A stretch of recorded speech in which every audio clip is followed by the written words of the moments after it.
Welcome back to the channel. Tonight, we are diving into one of the most puzzling missing person mysteries in modern America, a case that begins like a normal night out with friends, but ends with a disappearance that seems to defy logic, technology, and time itself.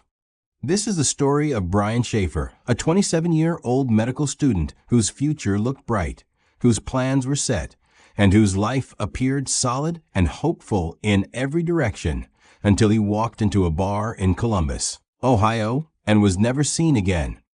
On the evening of March 31st, 2006, Brian was finishing a demanding stretch of medical exams and looking forward to a much-needed break. With spring vacation starting, he joined a few friends for drinks and live music, hoping to relax and reset. They chose a popular spot, the Ugly Tuna Saloon, located in a busy entertainment district near the Ohio State University campus. The atmosphere was noisy, crowded, and lively. Nothing about the night seemed unusual or threatening. Brian laughed, took photos, and appeared cheerful throughout the evening. Just before 2 a.m., security cameras captured him at the top of the bar's escalator, talking briefly with two women. Moments later, he stepped back inside. And that is where the trail ends. There is no confirmed footage of Brian leaving the building. No camera shows him walking out the front entrance, the back exit, the service hallway, or the surrounding streets. Within minutes, he was simply gone, as if he had vanished between one frame of video and the next. When Brian's friends could not find him, they assumed he had grabbed a ride or left early. But by the next day, when he did not answer his phone, missed planned events, and failed to show up for a trip he and his girlfriend were supposed to take, concern turned into fear. Within days, a full investigation was launched. Police reviewed video from multiple angles, searched nearby alleys and buildings, questioned witnesses, and followed every possible lead. Yet there was no sign of a struggle, no clear exit, and no trace of Brian anywhere in the city. Almost 2 decades later, the question remains, how can a person walk into a crowded, camera-covered bar in the middle of a major city and never walk out? Did something happen inside? Did he find a hidden exit? Did he leave by choice, or did someone else help him disappear? Tonight, we will retrace the final known steps of Brian Shaffer, examine the timeline, explore the theories, and look at what investigators and the public still can't explain. This is a mystery that continues to haunt both detectives and internet sleuths, because at its core lies a disturbing possibility. Sometimes a missing person case does not just go cold. It becomes a riddle with no clear answer. To understand why Brian Shaffer's disappearance became a national mystery, we need to focus on the most important piece of evidence in this entire case, the security camera footage. In most investigations, cameras bring clarity. They reveal movements, faces, timestamps, and exits. But in this story, the cameras create more confusion than answers. The front entrance of the Ugly Tuna Saloon was covered by a single surveillance camera positioned at the top of an escalator. It was pointed directly at the only customer entrance and exit open to the public that night.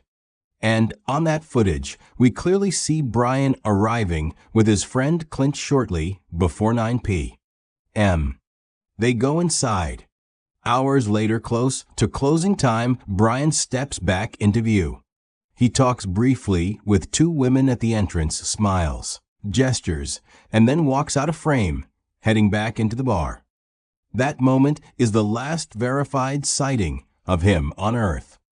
When investigators reviewed the footage, they expected to see Brian again, either leaving with friends, stepping outside alone, or heading down the escalator. But frame by frame, minute by minute, Brian never reappears.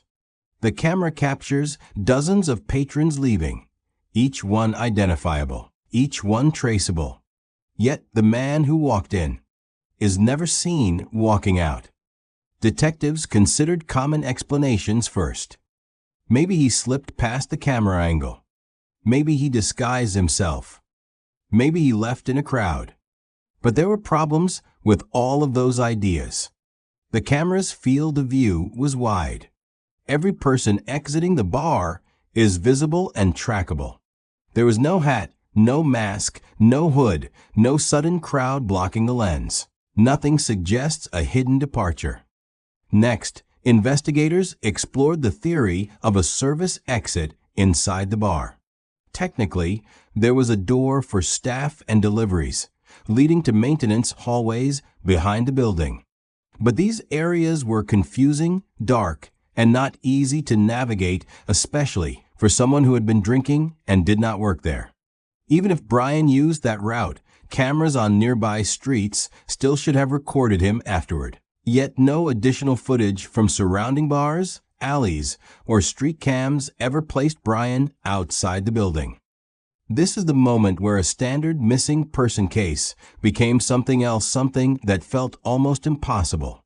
How does a person vanish inside a busy bar with security, cameras, witnesses, and multiple officers reviewing tapes? Was there a blind spot no one noticed? Did he slip into a restricted space and never make it back out? Or did something happen off camera that prevented him from ever leaving at all? What we know for certain is this: the cameras answered nothing. They only deepened the mystery, leaving investigators and the public staring at the same haunting question. If the footage does not show him leaving, then where did Brian Shaffer go? To make sense of Brian Shaffer's disappearance, investigators reconstructed his final known hours. The timeline of that night is surprisingly well documented. Phone records, receipts, and witness statements all help draw a clear path. And yet, even with this unusual level of detail, the case remains unsolved. 9:00 p.m. Brian begins the night at the Ugly Tuna Saloon with his friend Clint. He has just finished a stressful exam week in medical school, and spring break has finally arrived. The two grab drinks, talk, and enjoy the atmosphere. By all accounts, Brian is in good spirits. 10:00, 11:30 p.m. The pair visit a couple of other bars in Columbus's Gateway District. They take shots, meet people, and keep the night going. Bartenders and patrons later confirm that Brian was friendly, talkative, and showed no signs of distress. 11:49 p.m. Phone records show Brian calls his girlfriend, Alexis, who is out of town visiting her family. The call is brief but affectionate. They are scheduled to leave on a beach vacation in just a few days. At this point, Brian's life appears stable, hopeful, and full of plans. 1:15 a.m. Brian and Clint return to the Ugly Tuna Saloon. This moment is captured on the escalator camera. They head inside for what will unknowingly become the final stretch of the night. 1:50 a.m. Near closing time, Brian steps out to the entrance area of the bar. This is when he is seen on camera talking with two women. They later tell police the conversation was casual, normal, and nothing about Brian seemed unusual. After a brief exchange, Brian heads back inside. 2:00 a.m. The bar closes. Patrons begin leaving. Clint exits with another acquaintance. They assume Brian either went ahead of them, stayed behind, or would catch up later. No one expresses concern. It is a crowded bar scene, and getting separated is common. 10 to 2:30 a.m. Friends wait outside, then eventually head home. Still, no one realizes something is wrong. Everyone expects to see Brian the next day. Morning of April 1st, Brian does not answer calls. Friends assume he is sleeping. April 2nd and April 3rd, Brian misses plans, misses calls, and fails to show up at the airport for the vacation with his girlfriend. This is the turning point. Concern becomes panic. His family contacts police. The missing person investigation officially begins. Within 48 hours, surveillance video is reviewed. Witnesses are re-interviewed. Officers search nearby streets, dumpsters, roofs, alleys, and stairwells. But there is no sign of Brian anywhere, not inside the bar, not outside the building, not on any other camera. The timeline gives us structure, but not answers. Every step is accounted for until the precise moment Brian walks out of the camera frame, and from that point forward, he appears to vanish into nothing. When Brian Shaffer was officially reported missing, Columbus police responded quickly. At first, authorities believed this would be a straightforward case: a young man separated from his friends after a night out, maybe injured, maybe unconscious somewhere nearby, or possibly resting at a friend's place. Most disappearances of this type are resolved in hours, not years. No one imagined this case would become one of the most enduring mysteries in Ohio's history. The first wave of the search focused on the immediate area around the Ugly Tuna Saloon. Officers combed through alleyways, stairwells, dumpsters, construction zones, and rooftops. They looked for any sign of a fall, a struggle, or personal belongings. Nothing turned up. Not a phone, not a wallet, not a piece of clothing. Next, detectives returned to the bar. They conducted a full sweep of the interior, including restricted areas, storage rooms, service corridors, restrooms, and emergency exits. They questioned bartenders, security staff, musicians, and customers who had been there that night. No one reported seeing Brian in distress. No one reported an argument, confrontation, or suspicious behavior. The expectation was simple. Someone must have seen something. This was a bar packed with people, students, couples, staff, regulars, strangers. And yet, not a single witness could explain what happened during those crucial minutes after Brian stepped out of camera view. The investigation expanded outward. Police pulled footage from nearby bars, parking lots, and street cameras. They hoped to catch even a glimpse of Brian walking, running, limping, anything. But again, there was nothing. The cameras showed dozens of pedestrians, moving cars, taxis, and groups leaving the district. But never Brian. Search dogs were brought in. Teams scoured surrounding areas, including the nearby Olentangy River, in case Brian had fallen or been harmed. The scent trails led nowhere. The river search revealed nothing. Behind the scenes, detectives also checked hospitals, shelters, airports, bus lines, and credit card records. They monitored his phone. All silent, all inactive. This silence was alarming. A person choosing to disappear leaves digital ripples, withdrawals, calls, a ticket purchase, a login. Brian left none. The more investigators worked, the more the case resisted clarity. There were no suspects to interrogate, no motive to uncover, no crime scene to analyze, and no physical evidence to test. It was a case without a footprint. Within weeks, detectives privately admitted what they would not say publicly. They were out of leads. The investigation that began with urgency and confidence had hit a wall. A young man had vanished in a modern city, with cameras watching, and still, the search found nothing. At the heart of Brian Shaffer's disappearance lies a single maddening question. How did he get out? The logic is simple. If a person walks into a building, they must walk out again through a door, past a hallway, or across a camera's field of view. Yet this case challenges that logic in a way few investigations ever do. The front entrance of the Ugly Tuna Saloon was covered by the main surveillance camera. Anyone using that escalator to leave should have been visible, clearly recorded and time-stamped. Investigators replayed the footage dozens of times, then hundreds. They slowed it down, zoomed in, and analyzed each individual exit. They identified every patron who walked out of the bar after 1:50 a.m. None of them were Brian. So detectives turned their attention to the only other possibility: a service exit inside the bar, a restricted hallway for staff, deliveries, and maintenance. This area was not designed for customer use, and it was cluttered, narrow, and poorly lit. Technically, Brian could have wandered through it, perhaps by mistake, especially after drinking. But even if he made it through that door, the path beyond was complicated. It led to construction areas, locked access points, and additional exits that should have brought him back into the view of other nearby cameras.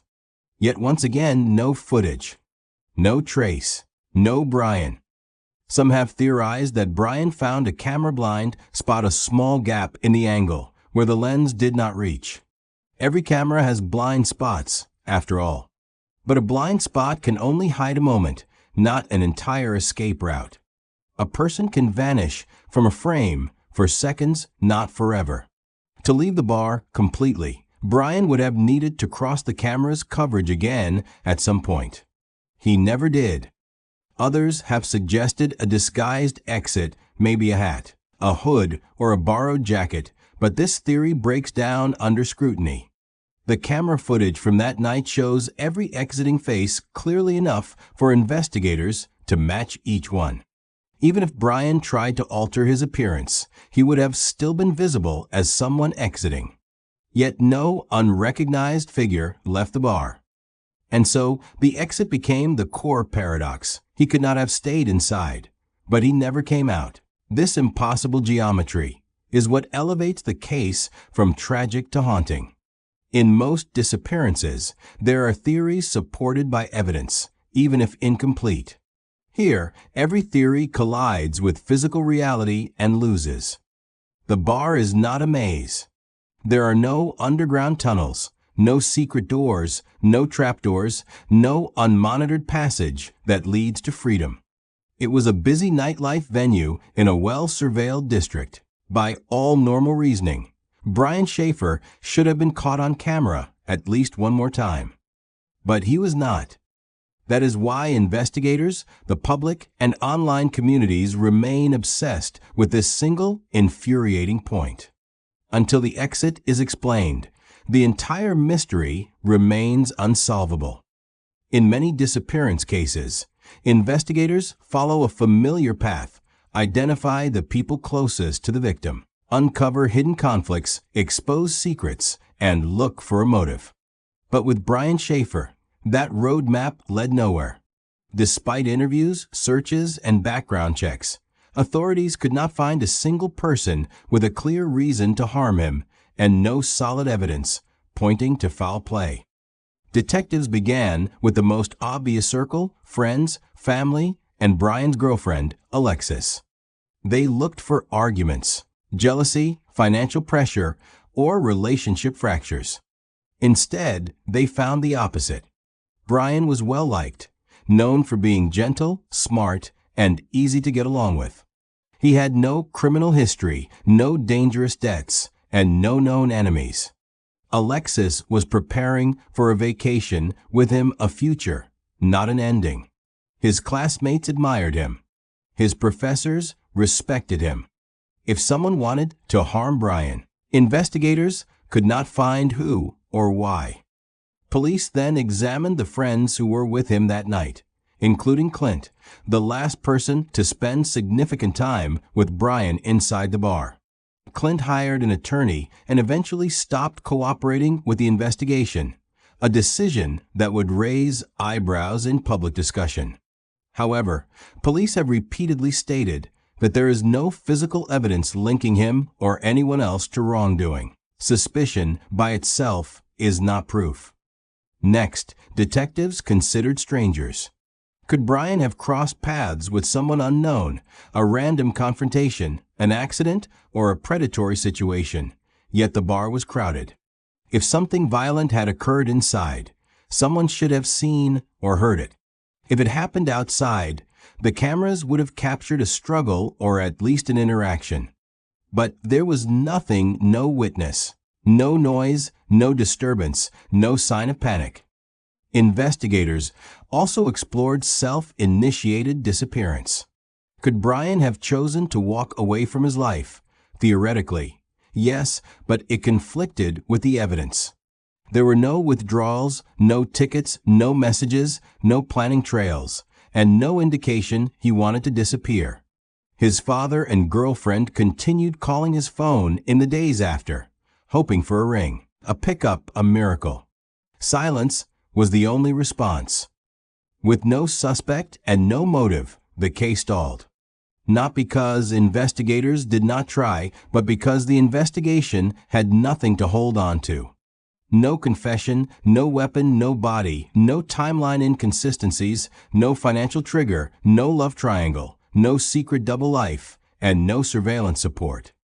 It was a case stripped of the usual narrative elements that drive investigations toward resolution. So the file remained open, but empty, a case with leads that led nowhere and names that meant nothing. The strangest part was not who might have wanted harm, but the possibility that no one did, and yet Brian still vanished. In the modern world, most missing person cases leave a digital footprint. Phones ping, bank card swipe, accounts log in, and cameras offer breadcrumbs.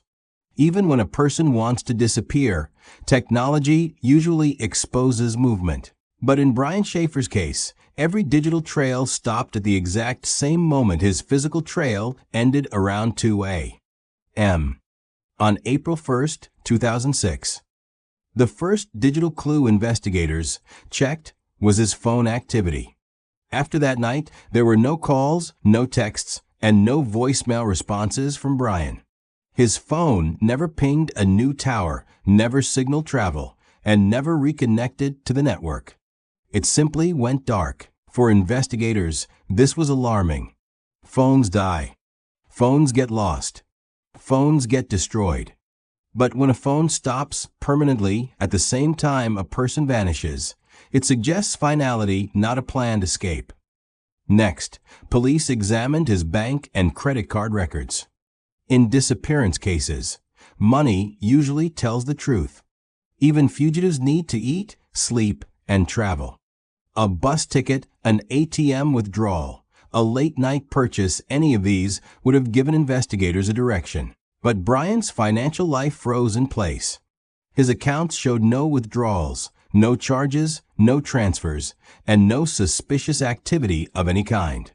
His credit cards stayed untouched. His bank balance sat still, gathering dust as days turned into weeks. Police also checked surveillance footage from surrounding streets and nearby businesses. If Brian left the bar on foot, a street camera should have seen him walking. If he got into a car, a license plate or headlight pattern might have helped. If he wandered into a store, there would be a timestamp. But every camera told the same story: patrons leaving, taxis pulling up, friends reuniting, strangers laughing, and Brian nowhere in sight. The digital dead and extended into travel records as well. No flights, no bus tickets, no train bookings, no border crossings. A young man in the prime of his life did not leave a single trace on any transportation system, local or national. For investigators, this total silence was more than a clue, it was a message. If Brian had left voluntarily, he would have needed resources, communication, and coordination. None appeared. If something had happened to him inside the bar, there should have been evidence. There was not. If something happened outside, cameras or digital signals should have caught the aftermath. They did not. It was as if time stopped for Brian at the moment he walked out of frame. In most mysteries, digital forensics reduces uncertainty. Here it added to it. With no signals, no transactions, and no sightings, detectives were left staring at a void. In that void, two possibilities grew. Either Brian could not reach the outside world, or someone made sure he did not. While the public focused on the mystery of how Brian vanished, another story unfolded quietly in the background, a story of a family slowly breaking under the weight of unanswered questions. Missing person cases are rarely only about the lost. they are also about the people left behind, forced to live in a limbo where hope and grief never fully separate. In the early days of the search, Brian's mother, Renee, became the emotional anchor of the family. She called police departments, printed flyers, talked to reporters, and begged the public for information. She believed her son was still alive, and she refused to let the story fade. But behind her determination was a quiet suffering. She had already battled illness before Brian disappeared, and the stress of his absence made her struggle even heavier. In 2008, just 2 years after Brian vanished, Renee passed away, never learning what happened to her son. Her obituary included a simple message: she would wait for Brian in the next life. Brian's father, Randy, carried the search after Renee was gone. He visited locations, studied theories, and stayed in touch with detectives. But hope became heavier over time. He remarried, tried to rebuild some normalcy, and continued believing that one day the truth would surface. Then, in 2009, tragedy struck again. Randy died in a home accident, leaving Brian's younger brother, Derek, as the last immediate family member still waiting for answers. Derek, now burdened with the weight of a mystery he did not choose, has spoken publicly about the emotional toll. Every milestone, holidays, birthdays, weddings becomes a reminder of absence. There is no closure, no resolution, just a question that has lasted nearly 2 decades. Where is Brian? Even Alexis, Brian's girlfriend, remained devoted long after he disappeared. For years, she continued calling his phone just to hear his voice on voicemail. She waited at the airport the day they were supposed to leave for their beach trip, hoping it was all a misunderstanding. She later said that losing Brian without answers was like losing someone over and over again, because the mind keeps inventing possibilities. She eventually moved forward with her life, but the emotional scar remains. The case did not just pause Brian's future, it shattered the futures of those connected to him.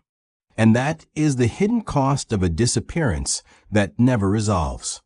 Families of missing people do not get a clear path to grief.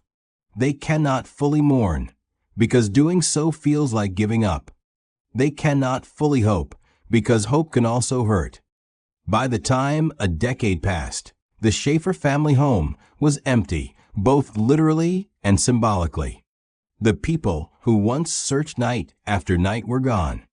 All that remained were files, photos, memories, and an unanswered question that time could not erase. As weeks became months and months turned into years, the disappearance of Brian Shaffer shifted from an urgent search to a chilling stalemate. In the beginning, detectives believed time would work in their favor. Someone would talk. A witness would remember. A piece of footage from a nearby business would surface. A body would be found. A confession would slip. Anything would break the silence. But that moment never came. The first turning point toward a cold case happened when every major lead collapsed. There were no credible sightings, no suspicious financial movements, no forensic breakthroughs. Even tips that initially sounded promising unraveled under scrutiny. Detectives chased theories across states, hoping for a spark, but each trail burned out just as quickly as it began. Another factor was the lack of a physical crime scene. Without a location, no alley, no apartment, no vehicle, no recovered item, investigators had nothing solid to examine. A mystery without a scene is like a puzzle without corner pieces. There is no starting point, no frame, no foundation. Every potential explanation remained theoretical. At the same time, the public's attention shifted. New cases emerged. News cycles moved on. The urgency faded. For law enforcement, resources are finite. When a case shows no movement, it eventually receives fewer hours, fewer personnel, and less spotlight. Detectives never closed Brian's file, but the pace slowed to a crawl. Complicating things further was the absence of a clear narrative. Most disappearances fit a pattern: abduction, voluntary escape, accident, or foul play by someone close. Brian's case fit none of them cleanly. Every theory demanded leaps that evidence could not support. If it was an accident, where was he? If it was voluntary, why leave everything behind? If it was foul play, how could it happen without noise, witnesses, or video? Over time, contradicting theories began to drown out clarity. Online discussions exploded. Some pushed the idea of a staged disappearance. Others insisted on a hidden exit. A few suspected those close to Brian. But none of these theories produced facts, only speculation. And speculation, no matter how imaginative, cannot solve a case. By the time the investigation passed its 10th year, the phrase cold case became unavoidable. Detectives still revisited the file. They still followed new tips. But the reality was stark. Without new evidence, the case could not move forward. It was not closed. It was not solved. It simply stopped. The haunting part is not only that Brian vanished, but that the case itself evaporated in the same way, not with answers, but with unanswered questions. A young man disappeared on camera, and then the investigation disappeared in paperwork, memory, and time. A cold case is not a conclusion. It is a freeze, a pause, waiting for one thing to thaw it, a new piece of truth. When a case enters its second decade, two forces decide whether it disappears from memory or remains alive: persistence from investigators and pressure from the public. In Brian Shaffer's story, both forces continued to burn quietly, but consistently. Though the investigation slowed, it never stopped. And in 2021, there was a small but meaningful development, an age-progressed image showing what Brian might look like in his 40s. These digitally enhanced photos, created by forensic artists, are more than symbolic. They serve a specific purpose: to reignite attention. Faces change, hairlines shift, features mature, but recognition can still spark with a single glance. Investigators hoped that someone, a coworker, a neighbor, a passerby in another state, might see the updated image and feel a jolt of familiarity. The release of that photo signaled something important. Authorities still believed Brian could be alive. Meanwhile, the search for answers found a second life online. True crime communities, forums, podcasts, and video platforms adopted the case, refusing to let it fade. New generations discovered the story and pored over timelines, maps, and camera angles as if solving it were a shared mission. The internet became a decentralized detective unit: millions of eyes instead of dozens, millions of theories instead of a handful. Some online efforts were meaningful. Users tracked down building plans, questioned blind spots, and cross-checked statements. Others were less helpful, spiraling into unsupported accusations or wild imagination. But even the noise had an unintended benefit: it kept the case alive. Because the greatest threat to an unsolved disappearance is not time, it is silence. Reporters revisited the story, especially on anniversaries. Each article, each podcast episode, and each documentary helped place Brian back into public view. Cold case detectives from outside Ohio occasionally reviewed the files, offering fresh perspectives. And though none of these efforts produced a breakthrough, they served a vital function. They prevented finality. A cold case unsolved is painful, but a cold case forgotten is worse. There is also a deeper psychological layer at play. The mystery of Brian Shaffer frightens people not because of what we know, but because of what we do not.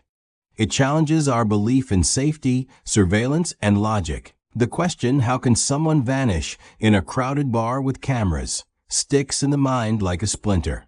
It refuses to dull. And that lingering discomfort keeps the public invested. So more than 15 years later, there is still a pulse in the case, faint but present.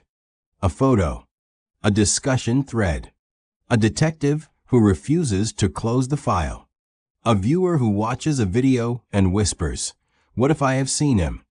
No breakthrough has arrived, not yet. But as long as Brian's face, name, and story continue to circulate, the possibility of an answer remains.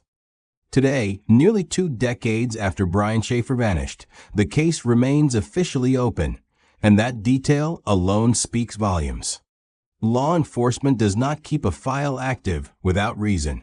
To detectives, the lack of a body, the absence of clear evidence of harm, and the frozen digital trail mean one thing: multiple possibilities are still in play, and none can be eliminated with certainty.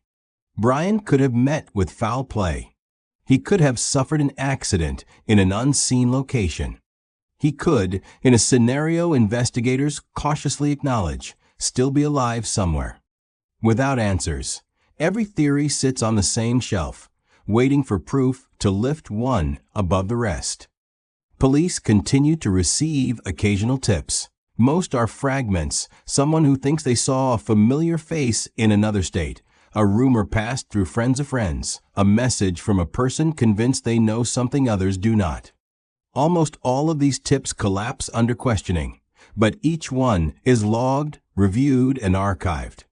The case remains open because investigators believe that the final piece of the puzzle may still surface. Cold cases have been solved after 30, 40, even 50 years. With advancements in technology, evolving investigative tools, and a public that refuses to let this story die, detectives know it is possible that one small lead could thaw everything. At the same time, the open status reflects the uncomfortable truth that nothing has disproven Brian's survival. There is no confirmed point of death, no recovered remains, no decisive evidence that something irreversible happened to him that night. This is why the age-progressed image was released in 2021. It was not a memorial. It was a search tool. The message behind it was subtle but unmistakable. If Brian is alive, someone, somewhere, might recognize him.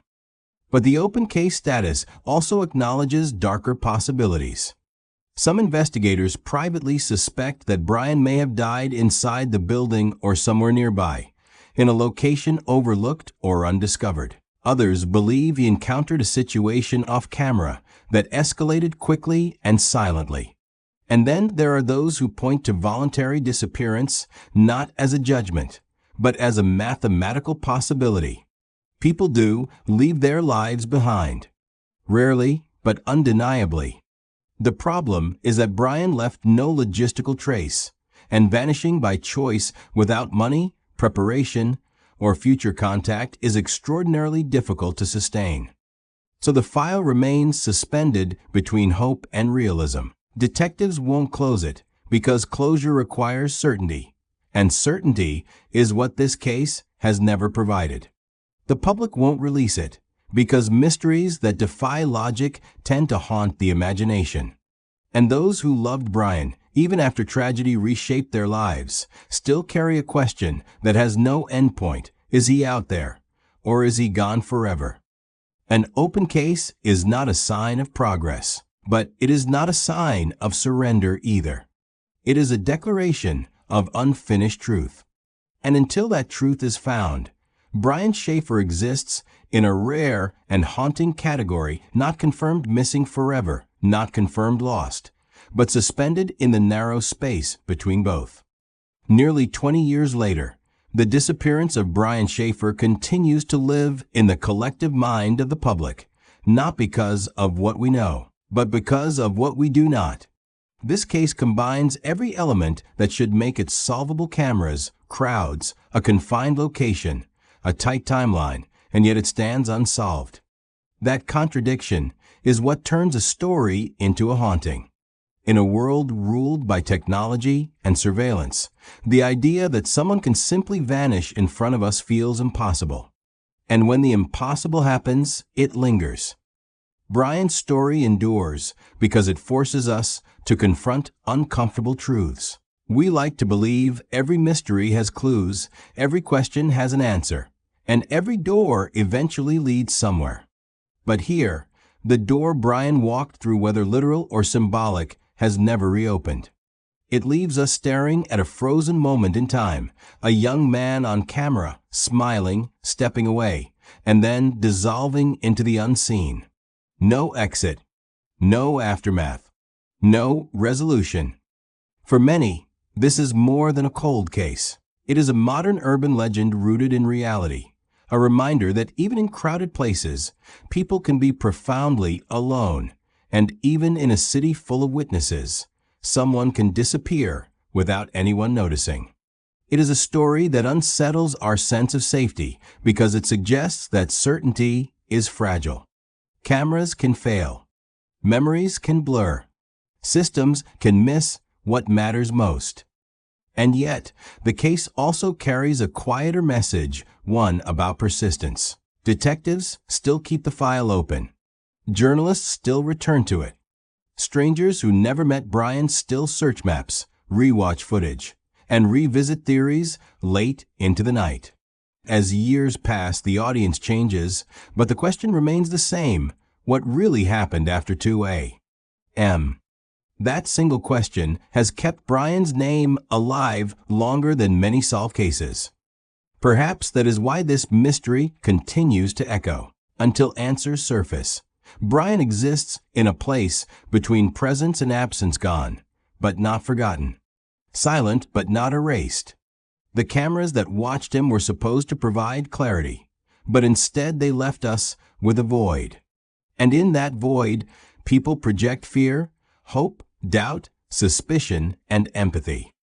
In the end, the disappearance of Brian Shaffer is more than an investigation. It is a mirror. It reflects how deeply we crave closure, how disturbed we are by uncertainty, and how desperately we want every story to have an ending. But this one, for now, does not. The final frame of Brian's life remains open, a doorway with no exit, a question with no answer, a night that never concludes. And until the truth comes to light, one fact remains unshakable: somewhere out there, someone knows how a young man walked into a bar in 2006 and never walked out again. So, as we close tonight's investigation, we are left with a story that refuses to fade, a case frozen not by lack of effort, but by the absence of truth. Brian Shaffer walked into a bar filled with laughter, music, and lights, and in the span of a few unseen minutes, became a question that haunts an entire generation of true crime followers. Until new evidence emerges, all we can do is keep his memory alive, keep asking the hard questions, and refuse to let silence be the final answer. Thank you for joining me on this journey through one of the most baffling disappearances in modern history.